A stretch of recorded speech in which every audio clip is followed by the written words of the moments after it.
धर्म की जय हो, अधर्म का नाश हो, प्राणियों में सद्भावना हो। आज हम लेकर के आए हैं क्योंकि हमारे ये बिंदु हैं और हमारे जीवन जीने के सार्थक उपाय भी हैं और हमारे जीवन के सूत्र भी।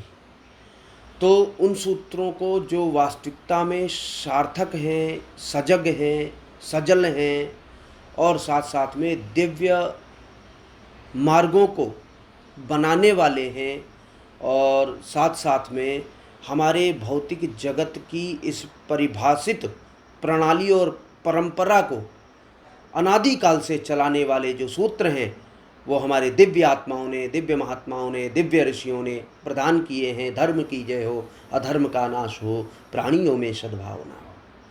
तो हम केवल और केवल पिछले कुछ दिन पहले जन्म दिवस आया तो उसमें बहुत सारे लोगों का आशीर्वाद मुझे प्राप्त हुआ, बहुत सारे लोगों की शुभकामनाएं प्राप्त हुई।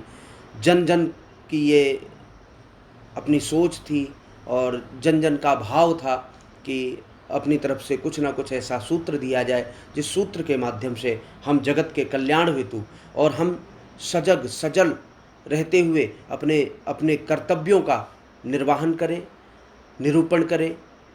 ऐसा कुछ सूत्र चाहिए। तो उसमें आशीर्वाद रूप में परमात्मा के सामने यह उत्पन्न हुआ, ऋषि महर्षियों के द्वारा, गुरुजनों के द्वारा यह उत्पन्न हुआ कि एक शब्द है, उस शब्द के मार्ग पर अगर जो चला जाए, क्योंकि शब्द ही हमें ओतप्रोत करता है, प्रेषित करता है और हमारे भावों को युक्त करते हुए हमारे जीवन की दिनचर्या को बड़ा सुदृढ़ करता है। तो इसलिए हमने एक सूत्र को ढूंढा। वो सूत्र हमारे पास में ही रहता है लेकिन हम उस पर नहीं जा पाते। हमने उसमें बहुत सारे प्रतिलिपियों को निकाला, उसके भाव को निकाला, उसकी क्षमता को निकाला और उसकी आने वाली जो सार्थक प्रदान करने वाली प्रणाली होगी उनके तथ्यों को निकाला है। तो वह आया प्राणियों में सद्भावना हो। हमें इस मार्ग पर चलना होगा। प्राणियों में सद्भावना तभी होगी जब हम परस्पर देवो भव की भावना से युक्त होंगे, जब हम एक दूसरे को जानने का प्रयास करेंगे। आपके कष्ट मेरे कष्ट होने लगेंगे, आपकी दिक्कतें मेरी दिक्कतें होने लगेंगी। परस्पर एक पड़ोसी हों या इष्ट हों, मित्र हों, एक दूसरे से संपर्क में संबंधी हों, संबंध रखने वाले लोग हों, जो भी होंगे वो एक दूसरे की भावनाओं के माध्यम से जब जुड़ने लगेंगे तब उनमें प्राणियों में सद्भावना की जो ये प्रणाली है ये जागृत होने लगेगी और साथ साथ में उसका वास्तविकता रूप से निरूपण होना प्रारंभ हो जाएगा। तो प्राणियों में सद्भावना हो, हम जब ऐसा करेंगे तो हमारे माध्यम से, क्योंकि देखिए इस जगत में, संसार में आप बहुत सारे अभी 5-6 महीने से देख रहे हैं, प्रत्येक व्यक्ति ना चाहते हुए ना चाहते हुए भी घरों में बंद है और बहुत सारे कार्यभार नहीं चल रहे हैं। देश की जो वास्तविक स्थिति है, जो स्वतंत्र रूप से हम सभी लोग भ्रमण करते थे, उस भ्रमण में भी आज बहुत सारी दिक्कतें आ गई हैं। बहुत सारी प्रपंच रूपी ये जो वातावरण हो गया है, इसमें आपदाएं आना, रोगों का आना, इन सब चीज़ों का आना हमारा चेहरा ही तो है जो हम दिखाते हैं। लेकिन आज एक महामारी, कोरोना महामारी के नाम से ऐसी महामारी आई जिसने आपका चेहरा भी छिपा दिया। हमने हमेशा अपने आप को गंगा जल से पवित्र किया है। हम गंगा जल को पवित्र मानते हैं, पानी को शुद्ध पानी को पवित्र मानते हैं, लेकिन आज वो केमिकल युक्त सैनिटाइजर से हमें हाथ धुलने पड़ रहे हैं। तो हमारा ये कहीं ना कहीं हमारे जीवन का या हमारे देश का, हमारे विश्व का दुर्भाग्य है कि हमें उन जहर को हाथ में लगाना पड़ रहा है।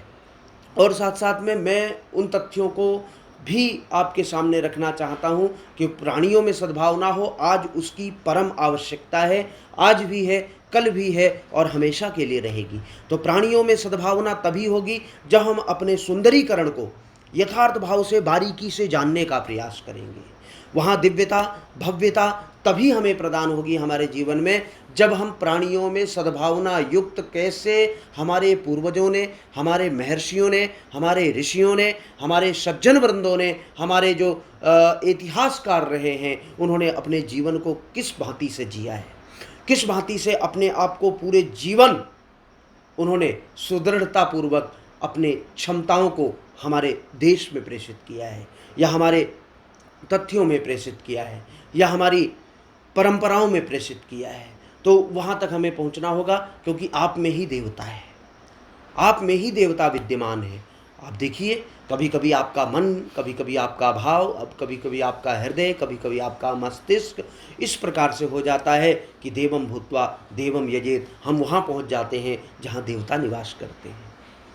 और यही एक ऐसी धारणा बन जाती है जिनके खान पान दूषित होते हैं, जिनकी परवरिश दूषित होती है, जिनके मन में बचपन से ही बड़े कोठाराघात मन में भर दिए जाते हैं, तो उनके अंदर एक राक्षस जन्म ले लेता है। वो भी उनका वैसा ही कार्य कराता है जो एक राक्षस का होता है। एक सुदृढ़तापूर्वक बुद्धिमान पुरुष भी हम ही में अंदर होता है, बुद्धिमान व्यक्ति भी हमारे यहाँ होता है, और एक मूर्ख व्यक्ति भी हमारे में ही उत्पन्न होता है।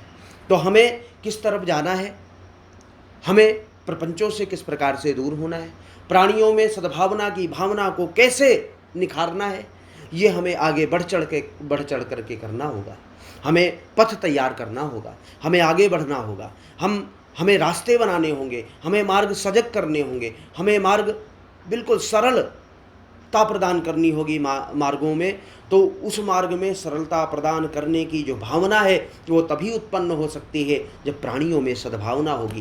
प्राणी मात्र के लिए मैं ऐसा कहना चाहता हूँ, क्योंकि प्राणी हम ही नहीं है, हम तो मनुष्य, हम बोलते हैं, जानते हैं, समझते हैं, खाते हैं, पीते हैं, क्या करना है, कैसे रहना है, किस प्रकार से बोलना है, ये सब हमको पता है। लेकिन हमारी प्राणी परंपराओं में और भी बहुत सारे प्राणी हैं, पशु हैं, पक्षी हैं, कीट पतिंगा हैं। तो प्राणियों में सद्भावना की भावना को लेकर के मैं एक अथक प्रयास कर रहा हूँ, चल रहा हूँ, सजगता की ओर, सरलता की ओर, दिव्यता की ओर, भव्यता की ओर। प्राणियों में सद्भावना एक सूत्र है, इस सूत्र को विराट स्वरूप देना हमारा कर्तव्य है। हमें विराट स्वरूप देना है, आपको विराट स्वरूप देना है। इनके माध्यम से मैं बहुत सारी चीज़ों से आपको जोड़ने वाला हूँ, और बहुत सारे तथ्यों पर मैं मंथन करने वाला हूँ, वो भी आपके साथ में। आपके मन में कोई प्रश्न आता है कि प्राणियों में सद्भावना के माध्यम से हमें क्या क्या करना है, तो वो आप हमारे सामने रखेंगे, हम उस पर चर्चा करेंगे, हम उस पर मंथन करेंगे आपके साथ मिल करके, आप सभी प्राणियों के साथ मिल करके, क्योंकि हम भी प्राणी हैं। जब प्राणी अपनी भावों से युक्त मन को, बुद्धि को, विवेक को, और साथ साथ में अपने हृदय से उस परमात्मा को, उस ईश्वर को, उस रचयिता को जब हृदय में बिठाने का प्रयास करता है, तो उस व्यक्ति के अंदर प्राणियों में सद्भावना की सृष्टि जाग जाती है। आप सृष्टि कारक भी हैं। ब्रह्मा जी ने सृष्टि रच दी, लेकिन यहाँ की सृष्टि, वातावरण की बनाने की आपकी जिम्मेदारी है, आप ही बना करके चलेंगे। तो इसलिए हम इस पे मंथन करेंगे, आप भी सजग रहें, आप इसमें नए नए तथ्यों को ढूंढने का प्रयास करें। प्राणियों में सद्भावना की भावना को एक विराट स्वरूप देते हुए हमें बहुत सारे अपने देश के लिए कर्तव्य करने हैं, बहुत सारे देश के लिए कार्य करने हैं। हमारे देश पर किसी भी प्रकार का कोई संकट ना आए, इस पर भी हमें मंथन करना है, क्योंकि बहुत सारे पड़ोसी हमारे अच्छे नहीं हैं। तो उसमें भी प्राणियों में सद्भावना, जब हमारे देश के अंदर एक एक व्यक्ति में एक माला पिरो दी जाएगी, एक सूत्र पिरो दिया जाएगा, 108 मोती, 1000 मोती, 1 लाख मोती, 1 करोड़ मोतियों को जब एक माला में पिरो दिया जाएगा, वो तभी संभव हो सकता है जब प्राणियों में सद्भावना होगी। तो इसलिए हमें उस माला को पिरोना है जिसमें 1 करोड़, 1.5 करोड़, 1 अरब, 1.5 अरब लोग होंगे।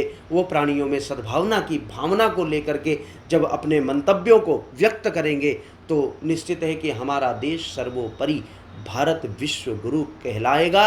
और इसी के साथ साथ में हमारा जीवन, हमारे पड़ोसी का जीवन, हमारे मित्र का जीवन, हमारे संबंधी का जीवन, हमारे अन्य जुड़े हुए लोगों का जीवन, सबका जीवन पारमार्थिक हो जाएगा और सभी का जीवन दिव्य हो जाएगा, उन्मादों से मुक्त हो जाएगा प्रत्येक व्यक्ति। तो हमें लेकर के चलना है, प्राणियों में सद्भावना हो।